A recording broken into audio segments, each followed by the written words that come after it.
Are you ready to increase your retention and revenue and convert website traffic to clients? Then you're ready for Maya. Maya is a marketing and client recruitment software. Maya creates better business relationships by pairing the right clients with the right beauty professionals. How do we do it? A matchmaker. Your brand will have its own unique matchmaking survey. By pairing people based on their skill set, budget, personality, and lifestyle preferences, Maya creates lasting relationships that keep both sides coming back for more. You don't get a second chance to make a first impression. Pair the right clients with the right beauty pros the first time. Visit joinmaya.com to get started. Thank you for joining me. This is Katie Whitledge with the Beyond the Technique podcast. We're going to talk to you about how to have a successful event. Have you hosted events? Have you thought about it? Have they been successful? How do you gauge what successful means? What metrics are you tying back to it? Well, we're going to learn from somebody here that's a first-time guest who literally throws amazing events. Help me welcome Caitlin Alberts, who is the founder of VERVERY. She is a Boston business boss who is a 20-year veteran stylist.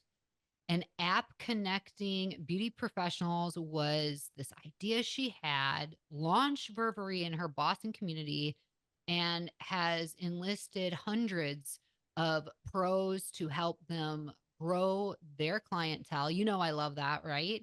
Caitlin has built a thriving beauty community by fostering meaningful connections and hosting impactful events. This is her secret sauce, is really bringing people together in person. So if this is a passion of yours and you find that this could really benefit your business, your brand, today's episode is for you. So without further ado, help me welcome Caitlin Alberts. Welcome to Beyond the Technique. Wow, thank you so much, Katie. That was such a great intro, and I'm so excited to be here and have this conversation. I'm excited too. And you and I have talked a couple times now behind the scenes, and we've been kind of following each other on LinkedIn because I'm seeing you this matchmaker, and over here with Maya, we're like, I think, let's talk because we have obviously a similar vision for how things could be. And you've really kind of made this awesome mission to connect people in person and throw incredible events. So we're going to get to that. But you are a 20-year veteran in this industry. Tell me, how did you get into the beauty industry to begin with? Oof. Okay, so how did I get in the beauty industry? I was a sophomore in high school, and I had a pretty tumultuous childhood, so I wasn't really thinking too much about my future, right? Just trying to survive each day. Wasn't a phenomenal student, and I ended up coming across this girl that was in cosmetology school, and she looked so cool. I mean, we're talking like the year 2000, right? So she had like a short, almost like spiky stacked bob that was like A-line and red violet. And she just looked like the coolest person to me. And it was like in that moment, just like intuitively, I was like, that's what I want to do. I want to be her. She just like seemed so empowered. And from that moment on, I never questioned it. And that is how I got into the industry. And when I was in cosmetology school myself, I was like, oh, I definitely want to be a salon owner, right? Like that's kind of what everybody thinks, like next step. And after being in the industry for a couple years, I was like, okay, I definitely do not want to be a salon owner. It just like wasn't calling to me. But I'm still like a super motivated, super creative person, right? So I'm like digging in and I'm like getting all the education I can. Then I finally become an educator. So I'm working for this color line for like years and I'm doing really well with it. And eventually it got to the point where they were like letting me create my own curriculums and like multi-part courses and stuff like that. So I was doing that for a while, and then I kind of left that company and then started doing like more independent education on my own. And this is like really before it was like super trendy or like all over Instagram or anything like that. And then I had a baby, and then I cut back to part-time. And then COVID happened, right? And that kind of shifted everything. So now I'm bored. my creative juices aren't flowing. I'm behind the chair part-time and I'm trying to just think about like, all right, like what's next? What do I want to do? And I kept coming back to this thought that I had that it was just so difficult to connect with anybody in our industry, whether you were a client looking for a specialist or the right fit, right? Which is exactly what Maya does. Or if you're like a stylist looking for the right salon, digging around on Google is horrible. And even like digging around on Instagram is difficult too, right? Like so convoluted, you're not getting any of the answers you need, right? Like, is this salon commission or booth rent? What color line do they use? What education do they offer? There was just no answers. So, so then I decided like, oh, maybe I can build an app for something like this and just create like this marketplace. There's just this like Rolodex of information. You can like filter what you want, like the open table for the beauty industry. So then I went on this crazy journey trying to figure out how to get an app built. And that was so interesting because obviously, as a hairdresser, I don't naturally know anything about software development. But I went on this journey trying to figure it out. And I ended up building my app myself. And I launched it about 2 years ago for the greater Boston area. Right. So now I'm like, matching clients, I'm matching stylists with hair salons, and things are going well. But now I'm getting a lot of messages from salon owners, and they're like, hey, have you heard about anybody else doing this? Or has anybody else been bringing up that?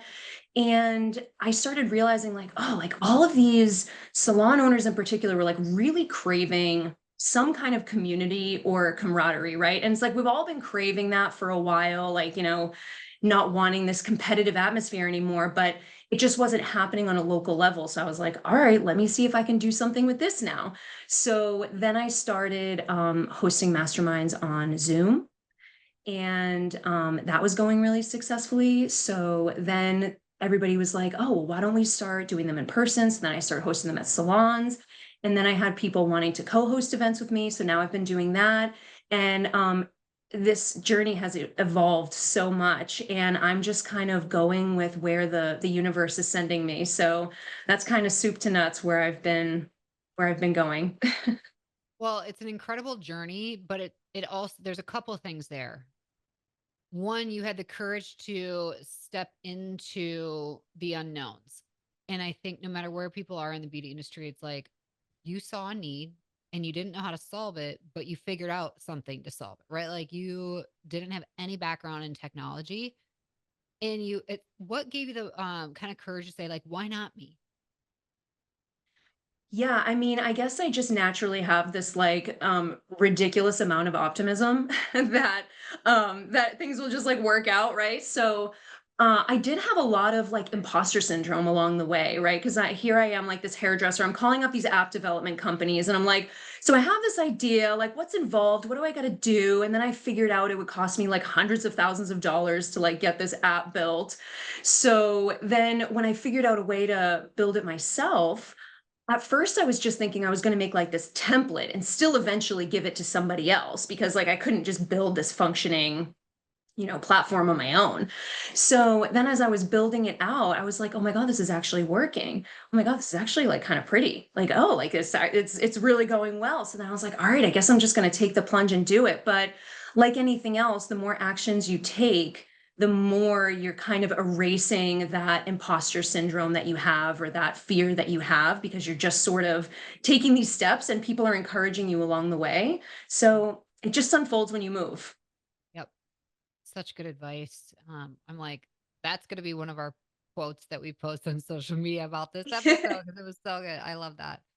And I also think it's cool for everybody listening that you have done many roles in this industry, that this industry really does open up doors that would typically not be possible in many other industries. Would you agree with that? Definitely. And I feel like, it's becoming more obvious now that there isn't just like you become a hairdresser and then you become a salon owner. And now there's like all of these like independent education opportunities and stuff like that. But I never thought in a million years that I would be a beauty tech business owner. And it just sort of happened that way. So, the possibilities really are endless. And then there's even like, getting into education at schools, corporate, stuff like that. So yeah, there's definitely a lot. Well, and one of your main superpowers is running really successful events. So for everybody listening, let's really dive into that and unpack what it means to have a successful event. So when you're planning this out, and by the way, I can kind of visualize the type of party or event I want to attend, but I would be paralysis by analysis on preparing and planning. So when you think about events, what's your kind of like foundation before you start even planning one? Well, I would say that if you're someone that's in the industry that you want to plan an event, the first thing that you need to think about is, the big questions, right? Like the who, what, when, where, why, how, but really starting with your why, because everything unfolds from the why, right? So you have to like figure out like what's the purpose behind this, because that's going to keep you motivated and it's going to keep you focused and grounded. And then once you kind of answer those big questions, then the details start to make a lot of sense. So I would feel like if you start with the why and then you go into the who, right? Like who's your target market? Like who's your target person in the industry? Is it a hairdresser in their 20s? Because when I was in my 20s, I loved to go to events on Sunday nights, right? Because you don't have to work on Monday and you're excited to get dressed up and take a bunch of pictures and stuff like that. Once you're a mom, you're not going out on Sunday night, most likely. You would love to maybe do it on a Monday after you drop your kid off at school, right? So there's different people that are going to be like interest points that you want to target. And then from there, all of the other details kind of unfold. Give us an example of an event that you have it's just been wildly successful, and what was your why behind it? So actually, some of our most recent events was actually I co-hosted it with a couple other salon owners that are VERVERY members, and they have an incredibly successful salon, and they are also salon business coaches as well. And they approached me, and they were like, "Hey, we would love to host an event and connect with other people in the industry." So we sat down and we had a powwow and really fleshed out like who do we want to have at this event. And like for them, they're commission salon owners and they are coaching other commission salon owners. So we were like, okay, these are the first people that we want to connect with and we want to create community with that, right? So then we created like this list within our network of people that we wanted to find and thought of who all of these people were, what they would be excited about, and how we could create like triggering moments for them within the event, right? So you kind of want to like tap into all of the senses, right? Like sight, touch, smell, taste, right? Like so you want to have like all of these details in the event that are tapping into different learning styles and things that really are going to invoke different immersive qualities in the event. So those are a lot of like the nitty gritty details, but then there's like the pre experience and the post experience. And once you connect with people after the event, and because you always want to have like a survey that you do after an event to really gauge like how these people are feeling immediately after it. The feedback that we got was incredible. When people feel inspired, they feel engaged, they feel included. I would say those are, the biggest things that you're looking to get from people. If it's an event that's community based, obviously if it's education based, then you want to make sure that they got, learning value out of it as well. I love that you brought up pre-experience, and I think that owners will send out like, "Hey, come to this thing and we want to do this." What are the main pre-experience ways to market, or things you've thought of that have made the most impact on attendees showing up for it? Yeah, well, I would say so. The first thing is like, once you flesh out this idea and you want to start reaching out to people, you don't just want to do like a blast. You don't just want to like create an event and then just like put it out there. You want to start reaching out to like the people that are in your immediate network and just send them a DM and be like, hey, this is something I'm thinking about doing. And let them know that there's someone that you thought of and you want to know like what they think of this idea. So you're not pitching them on anything, you're not selling them anything, you're just getting them excited about this idea and giving them a space to give their own feedback of something that they'd be interested in, right?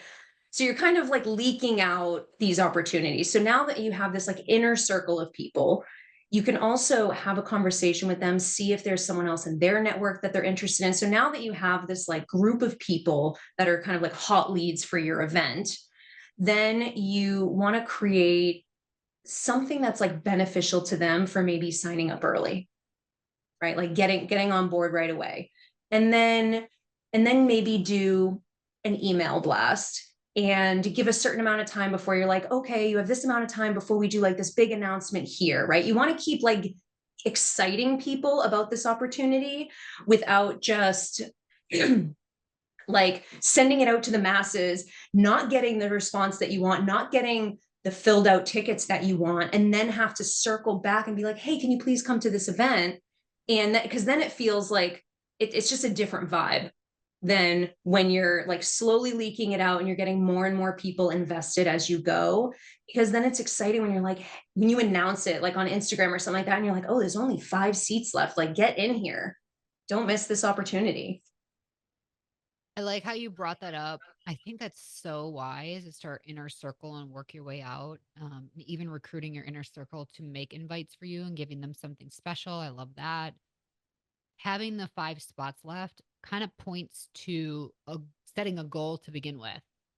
So, how do you know what you should like? What's a great size or a turnout for an event? Does it matter the size of your location, or do you kind of make pivots? Like, if gosh, if we go for 250, we could change locations, or how do you go about that?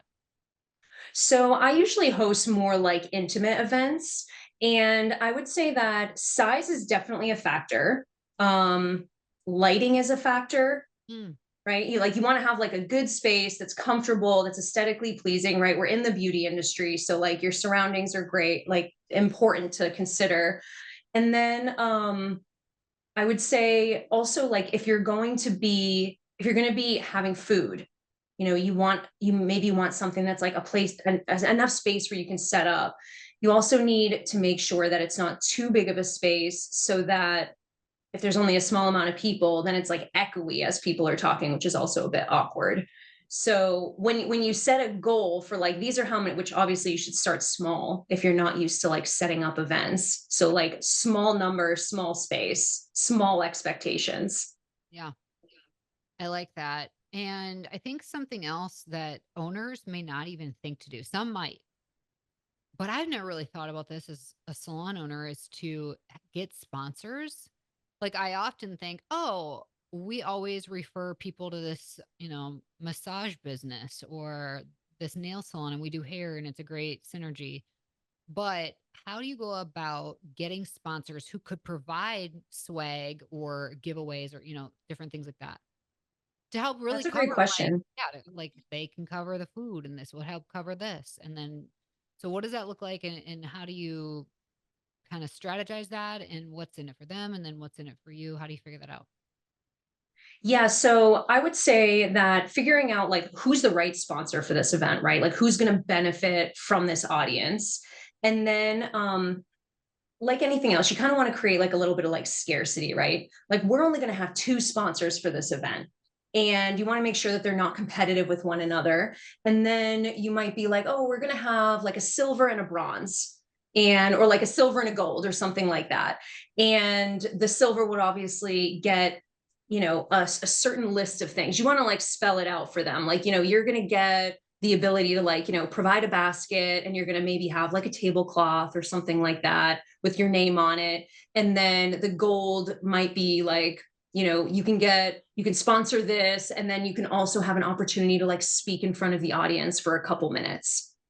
But I would say it's also important too when you're talking to them to not just throw that at them, but first just start asking like, what is a successful sponsorship for you? Have Hmm. you sponsored other events like this before, and like what was the most that you got out of it? And kind of just like pull that out of them. Ooh, I'm writing that. Mhm. If people could see how many notes I'm taking, I get into it. I love learning. Okay, this is cool. What else for you has made it a successful event? I like how you brought up the post experience in offering that survey. Is there anything we're forgetting? And even building the main part of the event being, think about the senses. What are all your senses going to experience? Um, Tell me more. Yeah, Is there anything yeah, I'm forgetting? absolutely. So a couple like things. So you can think of like the five senses, right? And then there's also the six questions: who, what, when, where, why, how. Yep. Then there's the learning styles, love languages. So we're really tapping into like all these things, right? And you just kind of extract from all of those concepts what makes sense. And then there's also do you know like the three H's: the head, the heart, and the hands? Like Okay, give love it. so give people something to think about, like intellectually, right? Like give people an emotion to connect to, and then give them something to like touch or feel or work on or take away. So that's also another good one to tap into. But I would say one of the biggest things with hosting an event is also just making sure that you're filling up the time, Mm, right? Because especially if you're new, there can be a lot of moments that feel awkward or unled or like, just not going in the direction that you want. So you have to kind of be prepared to fill out all the time and like have like all of these like engagement questions and ways to like really like keep everything going, right? So you want to have that in your back pocket, but you actually want to do the least amount of talking possible as well, because the person that's doing the most amount of talking in a conversation is the person that enjoys the conversation the most, right? yep. So if you're feeling anxious because you're hosting an event and you're feeling like uncomfortable in the silence because you're like, oh my God, I want to make sure that like everybody's having a great time. If no one's talking, I need to fill that in, right? A lot of people have that anxious thought. Then you end up spending the time doing all the talking and not allowing those moments of silence for people to feel like, oh, I can pipe up now. Because most people don't want to like rush to jump in. Like, usually in an event or a mastermind or something like that, like you have those couple people that are like super extroverted, super eager to talk, and they're going, right? And then you have a lot of the people that are like, I'm just here to listen. I hope that there's no reason why I would ever have to talk. But then there's a lot of people in the middle that are like, oh, I'm loving this conversation. I would love to make a comment, but like I don't want to rush in. So that's also a big one too, is like feel comfortable in those moments of silence because it's allowing someone the opportunity to speak that might not otherwise. So that's a good one. Um, and then there's also the art of storytelling.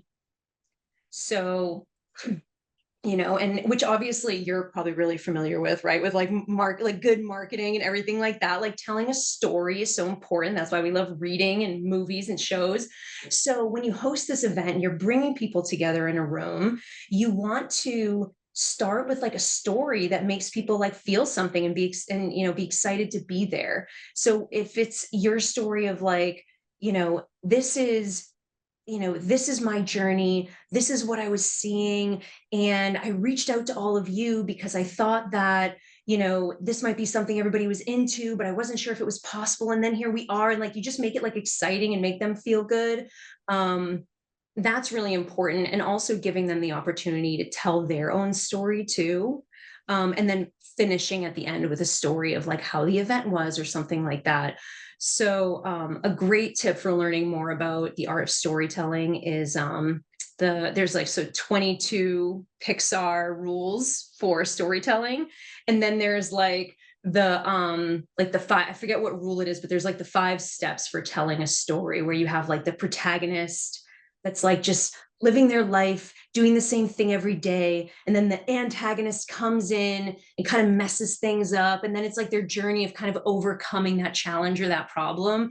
And that's what people get immersed in and they love it. So being able to tell those stories and pull those out of other people are a really great way to hit that heart, that emotional part. Oh, there's so many good things that you brought up. When you said fill up the time, is there a successful amount of time to an event? Because I feel like 3 hours is a max in my own experience, but you tell me like what is kind of a sweet spot for you. Yeah, I would say 2 to 3 hours max is great for getting people to want more, right? Like if people are giving feedback, right? When you send out that questionnaire, people are like, this was so awesome. We had such a great time. It was so inspiring. I wish it was longer. That's a really good feeling, right? Like to have people wanting more.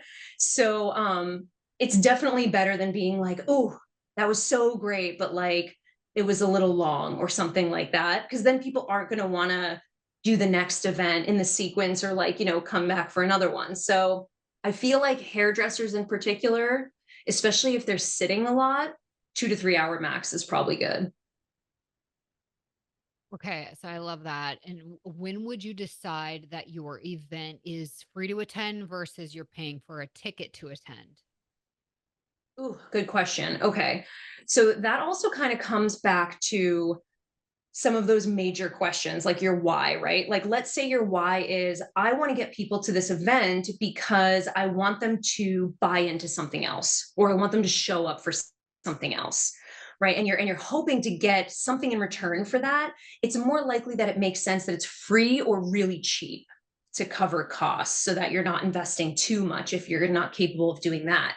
Um, if the purpose is the event itself and you really want that to be the experience that they're getting and you're investing a lot in it, right? Like you're having professional photography, you're getting sponsors, you're getting food, stuff like that.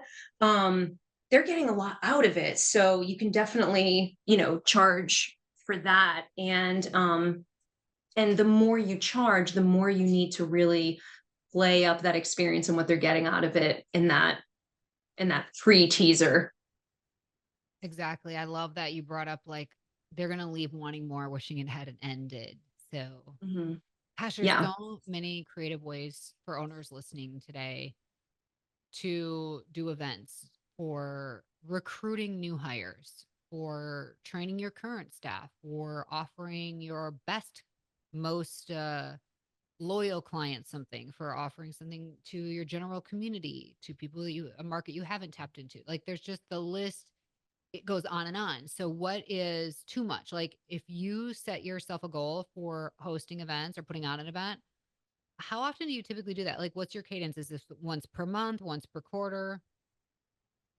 So I think it depends on your own energy level as well, and maybe how extroverted you are. So for me, I'm not super extroverted at all, and doing events is actually like super exhausting for me. Like after I'm done hosting an event or a mastermind or anything like that, I'm like tired for like a week after that because it just pulls so much out of me. Like even though it's like super exciting, like initially afterwards, then it's exhausting.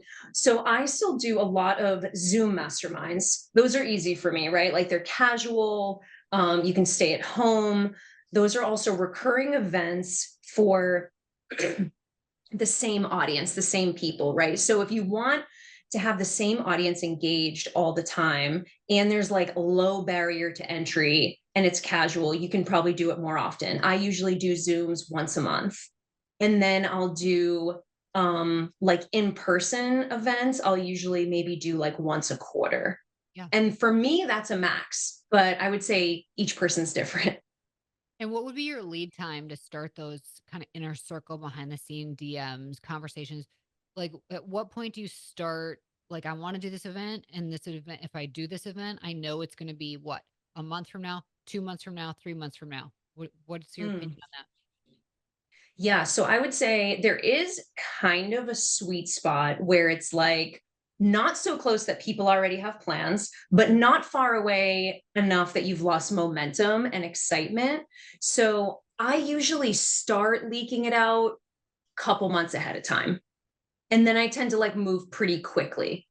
Like 2 months out, over a couple weeks, I'm really like putting feelers out there, seeing who's available, seeing like who's interested, then gathering the invite. And then you also want to make sure that you're doing like a couple reminders throughout, like getting people excited.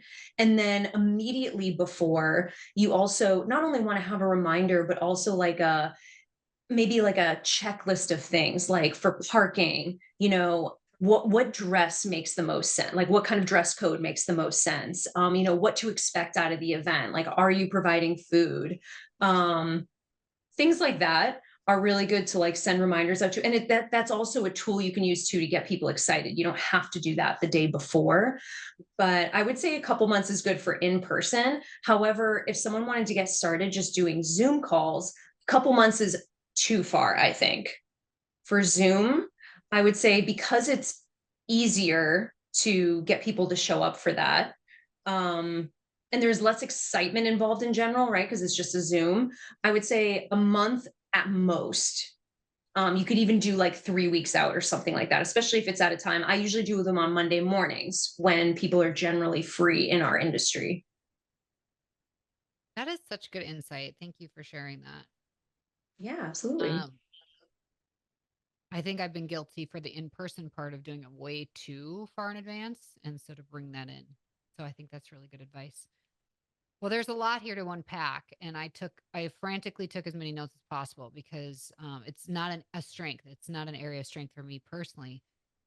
But I really appreciate everything you've shared. And I know owners listening are going to be super excited about this topic because we just love being together. We love connecting and being in person. So I want everybody to know if you're listening, first off, you got to go watch this episode. Like when you go to share this with your event team or your marketing team, actually share the YouTube video of this conversation. Because then you can put the faces with the names. And I mean, Caitlin is this beautiful auburn, amazing hair, which I love. And I think that's just special to watch it. And also in our show notes is Ververy's Instagram. And I highly recommend go and follow this brand, follow Caitlin, because she is constantly putting out really valuable content that is going to help you be better and show up better, especially when it comes to connecting with other people in the industry. So, Caitlin, before we officially close out today's conversation, for owners listening, what's like the number one piece of advice? Like, look, at the end of the day, here's what it means to have a successful event. I would say the number one piece of advice would be if you're not sure where to begin, just ask, right? Like people will give you the answers that you need. And everybody's so excited in our industry just to get together. Like you really don't have to overthink it, especially if you're starting small. Like just to do it. And we're so excited to be a part of anything where we're all together. And I think that maybe remembering not to rush to tell people what you're interested in and like spill your guts, but just keep pulling more out of them, right? Like, especially when you're reaching out to people and you're excited about an idea, try to keep your DM to like 1 to 2 sentences, because if you send people paragraphs of like this big idea and stuff like that, you're not going to get as much of a response. You're going to get a quick, 1 sentence or like a quick like yes or no. But if you just make it simple and you keep having a conversation and pulling things out of people, they'll give you all the information you need to know what direction to go in.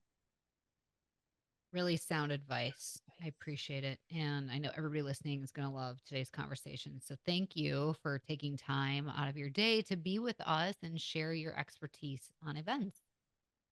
Absolutely. Thank you so much for having me. Well, thank you all for joining us here week after week at Beyond the Technique. We appreciate your loyal listenership. And you know what? If you love this podcast, we would appreciate if you could take a moment and leave us a positive review wherever you're listening so that more people like yourself will discover Beyond the Technique, where we are here to change the way that you are supported in your business. Until next time, have an awesome day and stay strong.